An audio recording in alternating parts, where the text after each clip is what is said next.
അതായത് നിങ്ങൾ കാര്യം മനസ്സിലാക്കേണ്ടത്, നമുക്ക് ഈ ബൈബിളിനോടൊരു സ്നേഹവും ഒരു ആർത്തിയൊക്കെ അങ്ങോട്ട് വന്നുണ്ടല്ലോ, പിന്നെ നിങ്ങളുടെ ജീവിതം താഴോട്ട് പോകില്ല, മേളോട്ടായിരിക്കും. അത് ഉറപ്പാണ്. ഈ വചനത്തോട് നിങ്ങൾക്കൊരു ദാഹം വന്നു കഴിഞ്ഞാൽ, വചനത്തോട് നിങ്ങൾക്കൊരു ആർത്തി വന്നു കഴിഞ്ഞാൽ, പിന്നെ ജീവിതം താഴോട്ട് പോകില്ല, മേളോട്ടായിരിക്കും.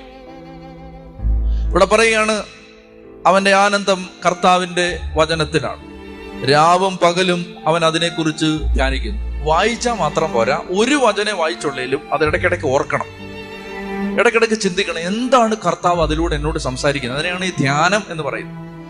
എന്താണ് കർത്താവ് ഈ വചനത്തിലൂടെ എന്നോട് സംസാരിക്കുന്നത്, അത് ധ്യാനിക്കണം. അപ്പോൾ വചനം ആദ്യം നമ്മുടെ തലേ കിടക്കും, തലേ കിടക്കുന്ന വചനം കൂടെ കൂടെ ഓർക്കുകയും ധ്യാനിക്കുകയും ചെയ്യുമ്പോൾ അത് ഹൃദയത്തിലേക്ക് പോകും.